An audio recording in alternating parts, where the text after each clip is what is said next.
ebia na wonya wo ese yare a efabrebo ho liver disease de efo na ne treat so simple and fatty liver disease obi asrade aba ne brebo ho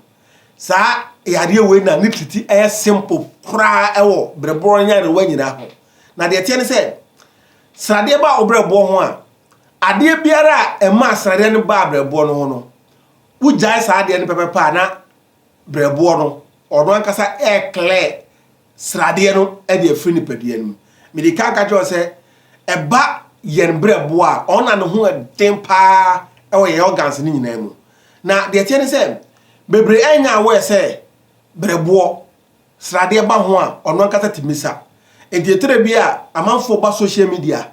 na wo mu bom hu na mo kan sem de fanyare we bi hu na oyamo hyehyew no emma oyamo hyehyew won sa nyare wo bebre bi hu ebi o ma na monto bi na wo se otisa na wanya ayaresa na ade ba ko a emma brebo srade ba ho a ujaya brebo na timisa no yare pa ensa last me ka che wo se brebo ne ade bi a o produce srade o store srade na duma oye woni padua mu no ebi no the moment a wo benom ensa no chemicals a won sanim efin enura won sanim nyina no brebo ni ni dwumadi a wo di ti se bi a wo ya dwuma wa ha na obi di adwuma foforo e di aba ohun ni se ensa no ho adwuma no eye too high e man do se ofocus na ho ode ni nyina e wo ensa no na oyi efin e wo ensa no nyina afiri umojam no ni paduam it the moment a wo be jai ensa no bia no wo se brebo na start se o ye de wo recover anase wo hele ne ho onipa biara medika ka se oye kese a ebroso a ma onipa bia ne ntimi emfanshin ye papa kese a waye na wofunso aye kese na wa ate se bema ujira ho a uhu bema ana oba ujira ho a uhu uba so unya hu sade ne pepepa na it means say srade na ewo yefuni munum bro ne normal level so enti e ba na sana sa srade a ewo yefunu ma ebrusu nyina no ma pressure eba beda eye obrebo anase liver no so se pressure eba beda liver no so a srade ba usisi wo honoma bo se wotare a wo hye chew wo wa to se wofu eye kese onya hu ni sa papa na se efriu ni padua no mu na de show ewo abonten the moment sa de ne be barom na obrebo no was store more fat na oyakunya fatty liver disease they say obi a oso na se otwen ana o try ebo ho moden na o ma oso te pepepepa srade a obrebo no nyina no obe ni nyina e de afiri ha video be sano controversial be metre nyina mu achoda what you say last time kire we say ye nipadua no ono na ye obibi o ma ye frɛ no insulin na eboa na insulin be adwumadie ye woni nipadua no ma ejina obrebo no eso etu nipa bia se unya insulin na se body ni ntimi nyusu insulin na e woni nipadua no keka na no ma wo mo diabetes na sa de we se nyina so boama srade eden edoso e woni nipadua no because ma liver no ntimi enyusu insulin ni ye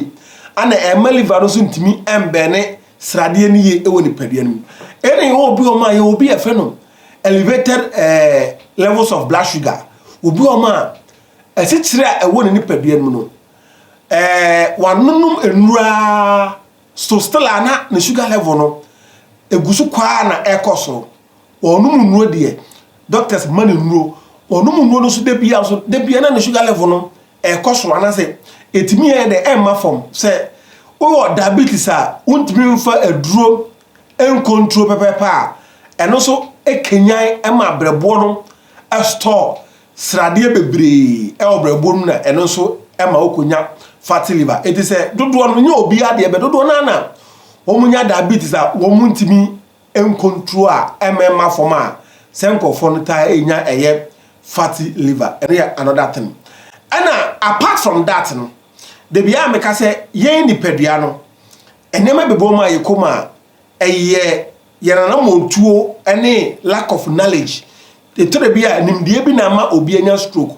etere bia nim de bi na ma obi anya diabetes and as high blood pressure because kofo bi ma se nka o ma ntie ye nkyerɛkyerɛ bi mpo anka saa bi nka o ma wu afiri wiase obi ma na onim enuane a ye di a srade ewom bebre enam a srade ewom bebre anadwo a yedidi ene asikyire nuane a ye die nyina ayade bi a srade no brebo na oye ho adwuma nti se o se ede no example na me ma wo se o se ede no brebo no tibi bene cholesterol na fat be se bi a 1000 mg of cholesterol a day na se o de cholesterol ebro na ho ade so ma na de obetimi aben no obeben be de otimi mben no obestore de aguo nti se odi aduane a srade won bebre sikyire nuane na do adidie ensa sikyire drinks ni ade na liver no betimi aye kakra ono na ho ade betimi de ontimi obestore e de ama na fe okwakonya eno so liver fat it say ujai sa enuane we nyina so di nso a automatically the liver will be able to heal itself eti brebo ya de bia de enyen ujai a otimi hele ane wo enkofobia weight loss obi onoma kase no why desperate say opese ne so eti what try so many ways a opese ne so tin so do emfa na se enkofo we na etere bia na ya momaduro bi se wako doctor ho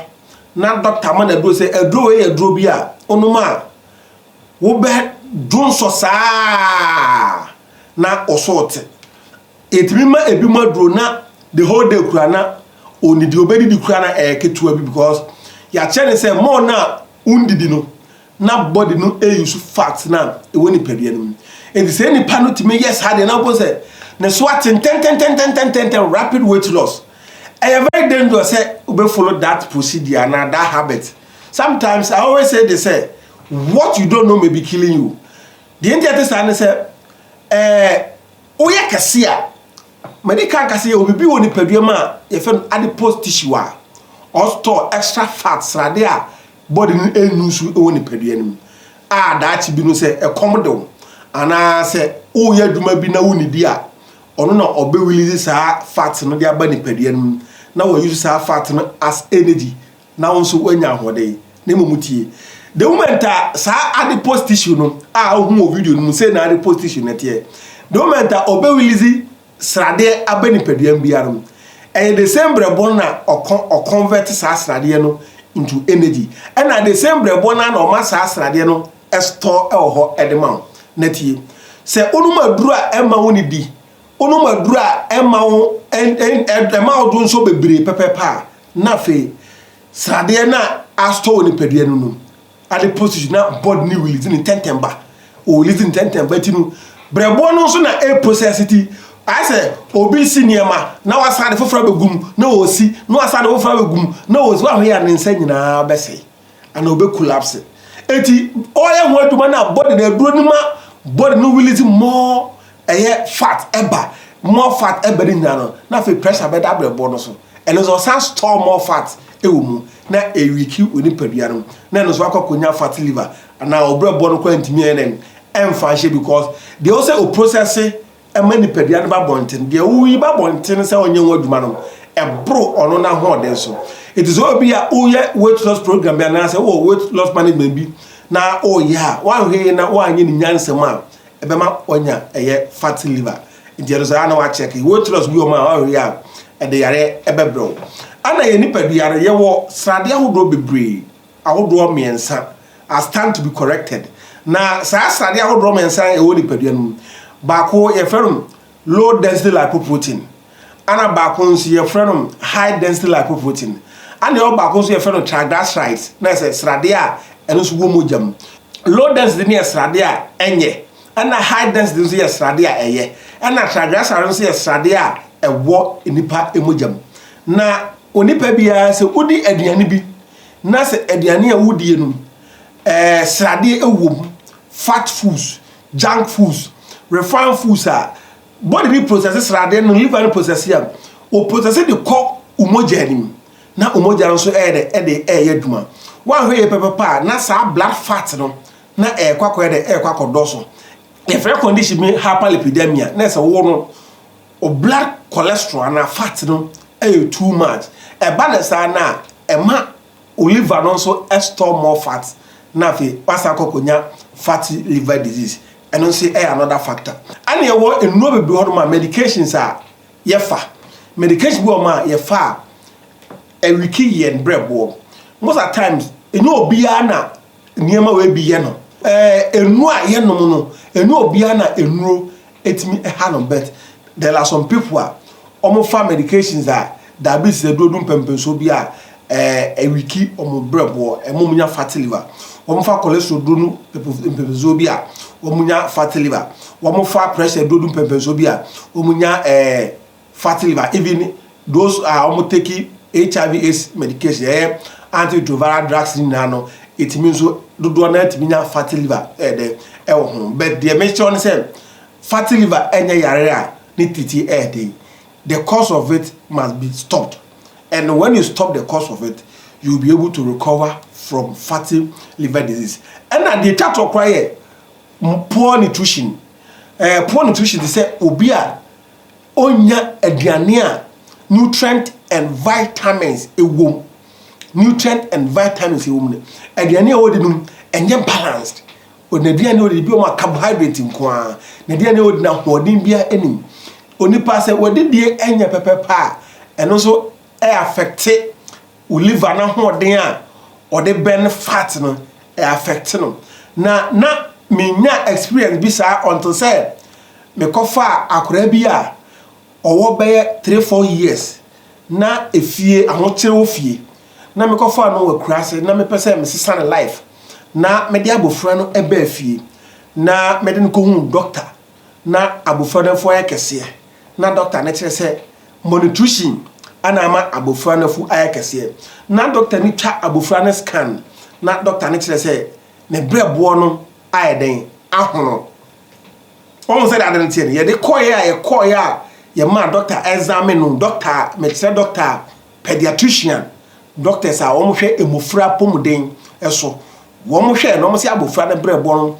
ayekese won say that it means say abofra kura no se na de nya e ma nya fatty liver na wo peni enti niane aye die no say unbalance so a one way pa so a e ko so eye fatty liver afi ensena me ka we say nyina no enye obia na timi to no say ento wa ye careful our lifestyle and ato so a ema hard videos a ohwe or TikTok, YouTube, Facebook, any social media no ema oyemo nhyeso na mo no ma enhye nkran ma ema woni da so bi say enema we nyina no what is our lifestyle obetimi atreat mi wonu ahodo bebre a meditreat fatty liver o pese me boa wa enye den me boa ma ho ato